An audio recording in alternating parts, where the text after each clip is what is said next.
الشيطان الرجيم بسم الله الرحمن الرحيم الحمد لله رب العالمين الصلاة والسلام على أشرف الأنبياء والمرسلين سيدنا ونبينا أبي القاسم المصطفى محمد اللهم صل على محمد وآل محمد وأهل بيته الطيبين الطاهرين المعصومين المظلومين أما بعد فقد قال الله تبارك وتعالى في كتابه المبين وهو أصدق الصادقين وقوله الحق بسم الله الرحمن الرحيم وذكر إن الذكرى تنفع للمؤمنين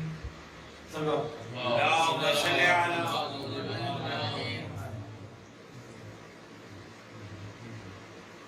اللہ سبحانہ و تعالیٰ کی حمد و ثنا اور محمد و آل محمد پر درود و سلام کے بعد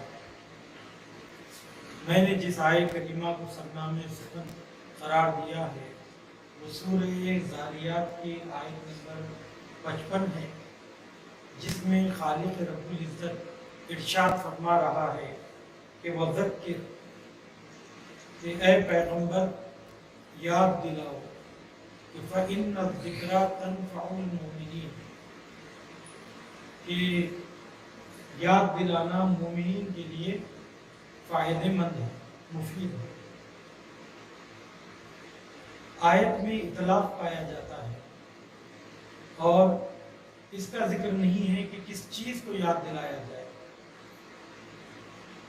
یہ کہا گیا کہ یاد دلائے، یہ در حقیقت قرآن مجید کی بلاغت ہے اور اس کی سامعین کو اس آیت کریمہ کی گہرائی کی طرف متوجہ کرنے کے لیے اسے مطلق رکھا گیا اور کہا گیا کہ ان الذکرى تنفع المؤمنین، کہ یادآوری کرنا مومنین کے لیے مفید ہے، فائدہ مند ہے۔ کس چیز کا یاد کرنا، کس چیز کی یاد دہانی کرنا، اس کا تذکرہ نہیں ہے۔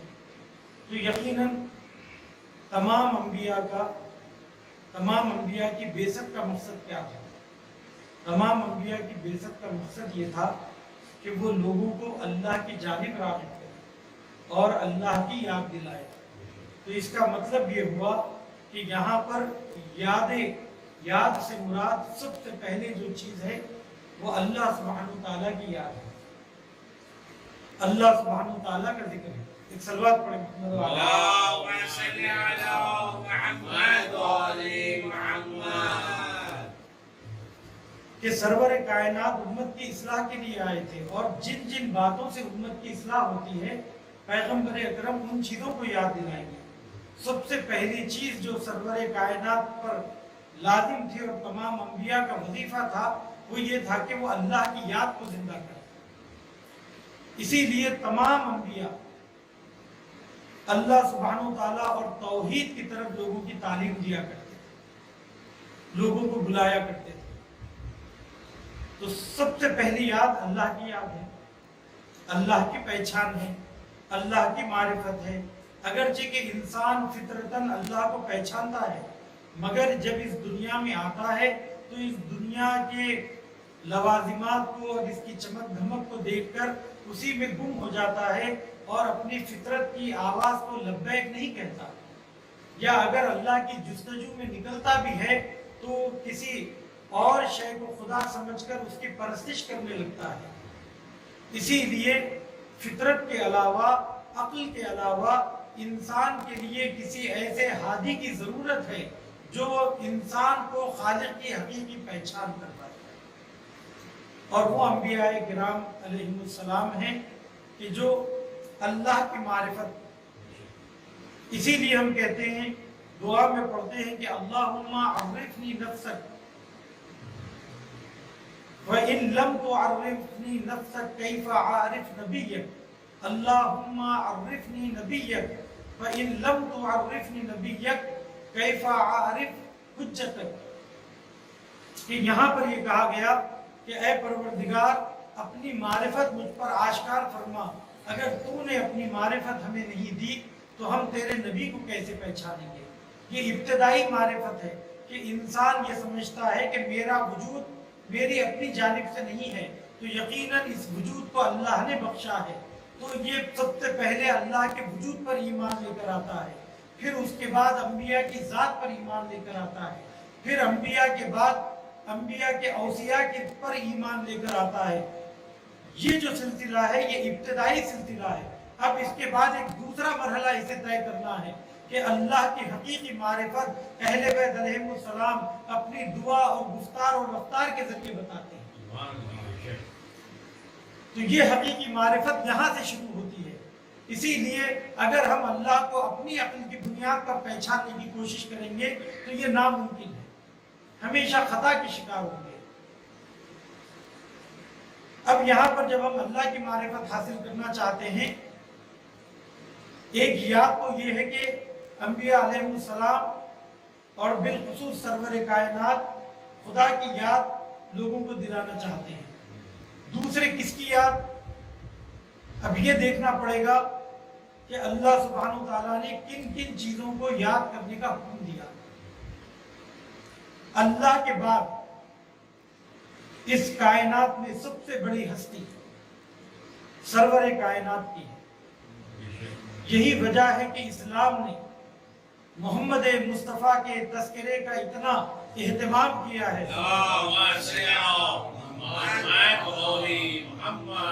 کہ ہم اذان میں، اقامے میں اور اپنی نمازوں میں سرور کائنات کو مسلسل یاد کرتے ہیں، ان کا ذکر کرتے ہیں، ان کی رسالت کی گواہی دیتے ہیں، ان کی ابدیت کی گواہی دیتے ہیں، ان کی پاکیزہ سیرت کی گواہی دیتے ہیں۔ اور اس کے بعد کون سی یاد ہے کہ جس کا اسلام میں بہت زیادہ تذکرہ کیا گیا؟ تو یقیناً اب ہم سرور کائنات کو دیکھتے ہیں کہ سرور کائنات جس کی یاد کی طرف حکم دے یا جس کا تذکرہ کرے، اس کا مطلب ہے وہ اہمیت رکھتی ہے، وہ مومنین کے لیے مفید ہے، وہ مومنین کے لیے فائدہ مند ہے۔ تو ہم یہ دیکھتے ہیں کہ سرور کائنات میں، کائنات نے جلوت میں، خلوت میں، اٹھتے بیٹھتے ہر لمحہ جس کا تذکرہ کیا ہے، وہ سب سے زیادہ اگر کوئی ہستی ہے تو وہ امیر المومنین علی ابن ابی طالب۔ مولائے کائنات کے تذکرے اور آپ کی ولایت کے تذکرے کو سرور کائنات نے عام کیا۔ اور کیسی وہ ہستی تھی، کتنا پاکیزہ کردار تھا کہ مولائے متقیان کا ذکر ہی عبادت بن گیا کہ ہم انہیں یاد کرتے ہیں۔ تو کس لیے یاد کرتے ہیں؟ کہ اللہ کے پاکیزہ بندوں کی پہچان ہو سکے۔ لیکن پاکیزگی کا وہ عالم ہے، عبودیت کا وہ عالم ہے کہ عبودیت کے اس مرحلے پہ امیر المومنین تھے کہ اللہ سبحانہ وتعالیٰ نے علی کے تذکرے کو بھی عبادت قرار دے دیا، اس لیے کہ علی کے تذکرے سے اللہ کی طرف توجہ انسان کی جاتی ہے اور یہ احساس پیدا ہوتا ہے کہ اللہ کا حقیقی بندہ کیسے ہوتا ہے، اللہ کا حقیقی بندہ کیسے ہوتا ہے۔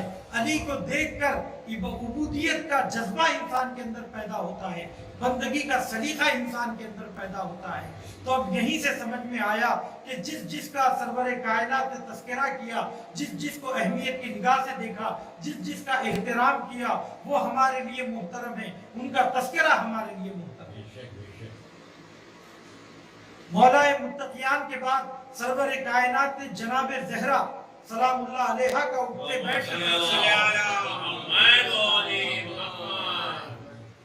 عمل کے ذریعے بتایا کہ سید کونین کا کیا مرتبہ ہے، ورنہ کون باپ ہے جو اپنی بیٹی کا احترام کرتا ہے اور اس کے لیے اپنی جگہ سے اٹھ جاتا ہے۔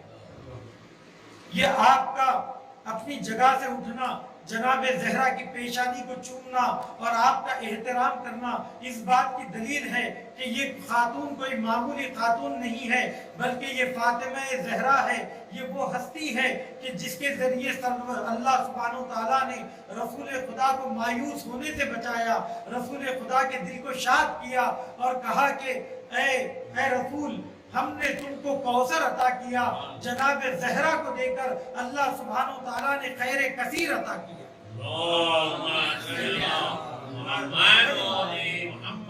جناب زہرا کو شریک کار رسالت بنایا، جناب سیدہ کو شریک کار رسالت بنایا، اور جناب سرور کائنات کا یہ عمل اس بات کی دلیل ہے کہ جناب زہرا کا تذکرہ، جناب زہرا کا ذکر مومنین کے لیے مفید ہے۔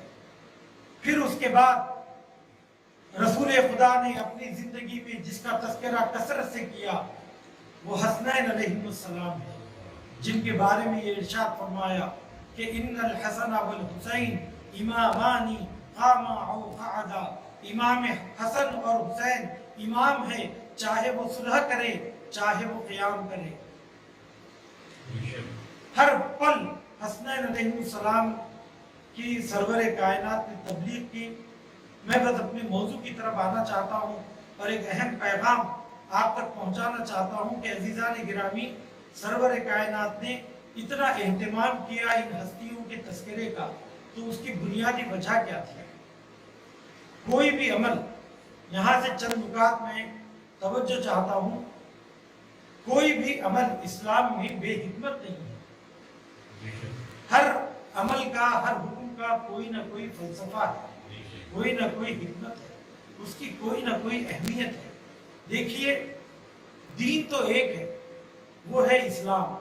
حضرت آدم سے لے کر رسول خاتم تک جو دین چلا آ رہا ہے، وہ دین جو اللہ کا پسندیدہ دین ہے، وہ دین جو اس کے اوپر تمام انبیاء کاربند تھے، اس کا نام اسلام ہے۔ اور جو چیز بدلتی رہی وہ شریعت بدلتی رہی ہے، دین نہیں بدلتا۔ قانون بدلتا رہا، وقت کی ضرورت کے حساب سے قوانین بدلتے رہے، حالات کے تبدیل ہونے کے لحاظ سے قوانین بدلتے رہے، مگر دین تبدیل نہیں ہوا۔ اور قانون کا تبدیل ہونا اس بات کی دلیل ہے کہ اللہ کے قوانین حکمت کے مطابق ہوتے، ورنہ اگر حکمت کے مطابق نہ ہوتے تو پھر وہ ضرورت کے حساب سے تبدیل نہ ہوتے۔ اس کا ضرورت کے حساب سے تبدیل ہونا اس بات کی دلیل ہے کہ ان قوانین میں کوئی نہ کوئی حکمت پائی جاتی ہے، کوئی نہ کوئی حکمت پوشیدہ ہے، کوئی نہ کوئی فلسفہ پوشیدہ ہے۔ چنانچہ کہا کہ نماز کیوں واجب کی گئی؟ اس لیے کہ نماز برائیوں سے روکتی ہے۔ روزہ کیوں واجب کیا گیا؟ اس لیے کہ تم میں تقویٰ پیدا ہو، لعلکم تتقون۔ اور کہا کہ حج کیوں واجب کیا گیا؟ تمہارے اندر اجتماعی شان پیدا ہو سکے، تمہارے اندر اجتماعیت پیدا ہو سکے، تمہارے اندر اتحاد پیدا ہو سکے۔ تو ہر عمل کا ایک مقصد ہے۔ اب جب اہل بیت علیہ السلام کا اللہ سبحانہ و تعالیٰ ذکر کر رہا ہے تو اس کا بھی کوئی نہ کوئی مقصد ہوگا۔ مجلس حسین برپا کرنے کا اگر حکم دیا گیا ہے تو اس کا بھی اپنا کوئی فلسفہ ہوگا۔ امام حسین علیہ السلام کی ذات پر گریہ کرنے کا حکم دیا گیا ہے تو اس کا بھی کوئی مقصد ہوگا۔ کہا گیا کہ اگر کوئی امام حسین علیہ السلام کے غم میں گریہ کرے تو اللہ سبحانہ وتعالیٰ ان آنسوؤں کے بدلے اس پر جنت کو واجب کر دیتا ہے۔ تو اب میرا یہ سوال ہے عزیزان گرامی، نماز کا مقصد کیا ہے؟ روزے کا مقصد کیا ہے؟ حج کا مقصد کیا ہے؟ عزاداری کا مقصد کیا ہے؟ گریہ حسین کا مقصد کیا ہے؟ کیا ان کا مقصد حصول ثواب اور حصول جنت ہے یا اس کا کوئی اور مقصد ہے؟ غور فرمائیے گا، اس کا مقصد کیا ہے؟ اگر ہم کہیں کہ اس کا مقصد یہ ہے کہ ہم اللہ سے ثواب حاصل کریں اور اس کے نتیجے میں ہمیں جنت ملے، تو میں کہتا ہوں کہ یہ فلسفہ احکام کا بنیادی مقصد یہ نہیں ہے۔ احکام کو وضع کرنے کا بنیادی مقصد یہ نہیں ہے، کسی حکم کو جاری کرنے کا بنیادی مقصد یہ نہیں ہے۔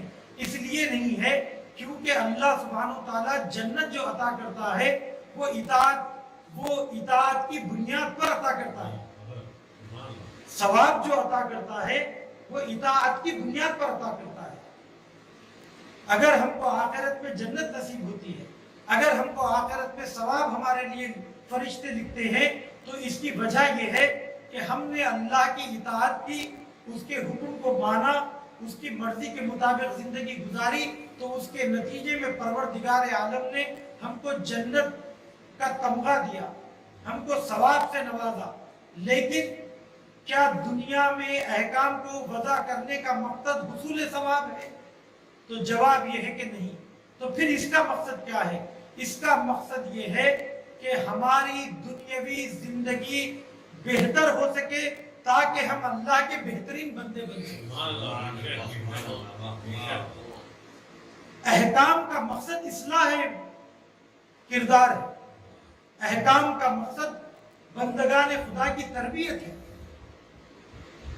اسی لیے کہا گیا ہے کہ روزے کا مقصد اس لیے یہ رکھا گیا کہ تم بھوک اور پیاس کی تشنگی، بھوک کا احساس کرو اور پیاس کی تشنگی کو محسوس کرو، اور تاکہ تمہارے دل میں دوسرے انسانوں کے لیے رحم پیدا ہو سکے۔ تو پتہ یہ چلا کہ روزے کا اصل مقصد ہمارے اپنے اصلاح اور ہمارے اپنے سماج کی اصلاح کے لیے۔ روزے کا مقصد حصول ثواب نہیں ہے۔ حصول ثواب تو اس لیے ملتا ہے کیونکہ ہم نے اللہ کی بات کو مانا ہے۔ اب سوال یہ ہے کہ گریے کا مقصد کیا ہے؟ مجلس حسین میں آنے کا مقصد کیا ہے؟ مجلس حسین میں آنے کا مقصد صرف اس لیے ہے، اتنا ہے کہ ہم امام حسین کا ذکر سنیں اور آنکھوں سے آنسو ٹپکے اور ہم جنت کے مستحق بن جائیں اور ہمیں جنت مل جائے۔